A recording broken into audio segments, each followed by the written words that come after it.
Alors, les parents qui couvrent trop leurs enfants, euh, ils peuvent avoir comme sentiment parfois que le monde est hostile. Hein.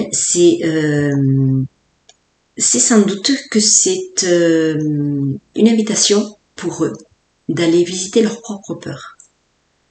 Voilà. Parce que oui, le monde est tel qu'il est, hein, mais il faut bien comprendre que le monde est tel qu'il est, mais il est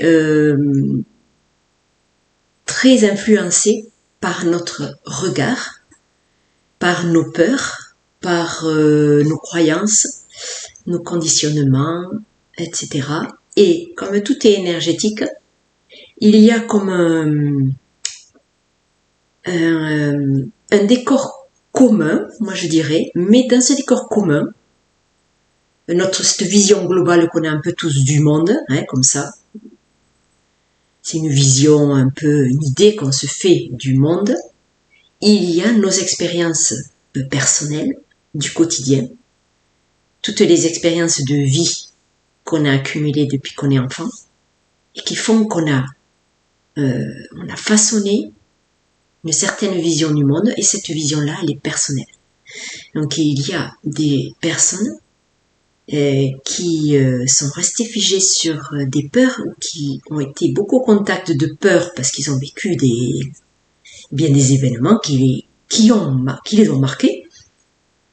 Donc ils vivent leur vie depuis leur peur et alors le monde est de plus en plus effrayant et cela s'amplifie quand ils ont des enfants.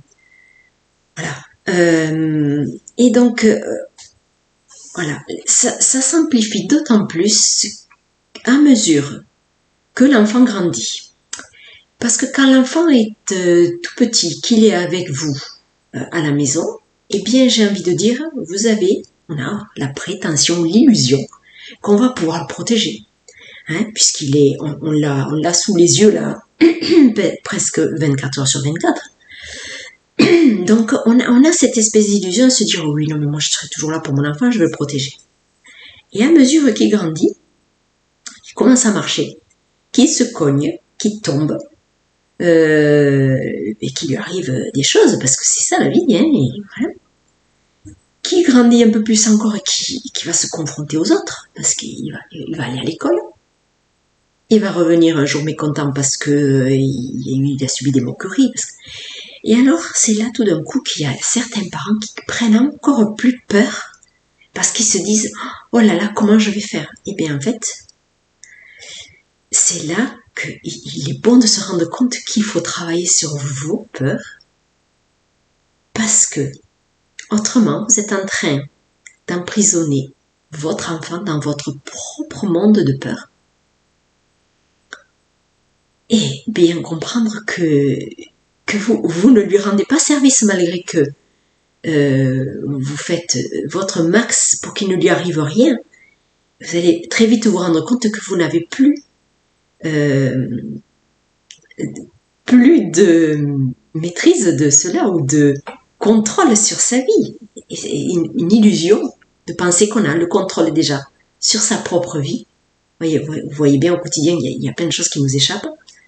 Donc, encore moins le contrôle sur la vie de l'autre. Et en plus, quand je prononce le mot, vous voyez bien que ça n'est pas bon d'essayer d'avoir le contrôle de la vie de l'autre. Vous voyez. Donc, il est intéressant et très important d'aller travailler cela et d'aller travailler vos peurs en tant qu'adulte pour ne pas projeter vos peurs sur la vie de vos enfants. Voilà, parce que cela donc se peut traduire par des choses très contrôlantes du genre je vais regarder tout ce que l'enfant regarde sur Internet. Alors ça, je trouve ça bien hein, d'expliquer à l'enfant que sur Internet il y a du n'importe quoi et qu'il y a des choses qui ne devraient pas être vues par les enfants, et etc. Éventuellement mettre un contrôle parental, c'est ok, hein, parce que les enfants ils ont cette candeur-là et ils vont aller taper des mots-clés sur Internet sans imaginer ce qui peut apparaître. Voilà. Donc oui, contrôle parental. Faites tout ce que vous pouvez pour éviter les mésaventures, hein, c'est sûr. Expliquez même aux enfants même de ne pas trop aller sur Internet, voilà, et de jouer davantage avec eux, etc. Mais même si vous jouez avec eux, à un moment donné, ils ont besoin de contact et d'aller jouer avec les autres, de sortir de la maison pour aller dans la rue jouer avec les voisins, d'aller chez des amis, d'aller des fois dormir chez des amis si jamais, selon l'âge ou selon vos envies ou vos idées, hein, voilà. Mais à un moment donné, faut lâcher du lest à mesure qu'ils grandissent, tout en leur expliquant un peu le monde, un peu. Mais vous allez forcément l'expliquer à travers votre prisme à vous. Alors, il est bon d'essayer de modérer ce que vous allez partager parce que il est bon de ne pas transmettre ses peurs. Voilà. Donc c'est pour ça que je vous dis que il est bon d'aller visiter ses peurs pour ne pas les transmettre. Voilà, dans votre façon de voir le monde et dans votre façon de présenter le monde à vos enfants, parce que si vous présentez cela en mode oh le monde il est pourri, il est plein de dangers, il faut faire attention, attention, ben, c'est effrayant. Voilà, c'est effrayant. Donc d'abord la priorité c'est vraiment d'aller voir comment je vois le monde et est-ce que je ne le vois pas qu'à travers mes peurs. Si vous travaillez cela, vous allez voir que vous allez adopter une autre vision des choses et du monde, et de voir aussi que votre enfant est venu là pour vivre ses propres expériences et que vous ne pouvez pas éviter tout ce qu'il est venu vivre. Vous ne pourrez pas l'éviter. Voilà.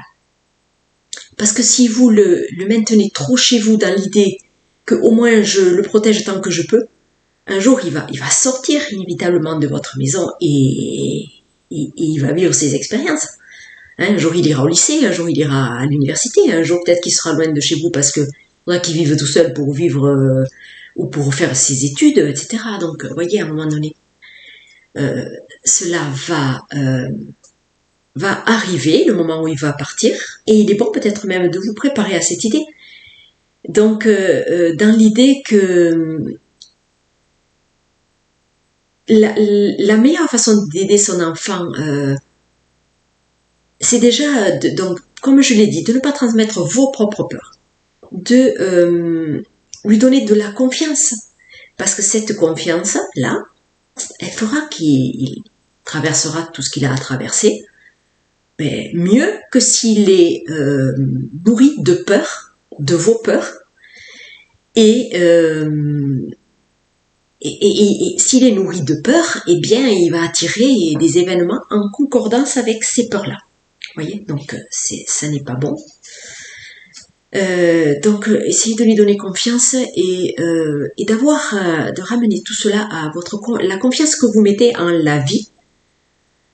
Parce que si vous avez confiance en la vie, vous savez que votre enfant vivra ce qui est juste pour lui de vivre dans son parcours de vie conformément à ce qu'il est venu vivre.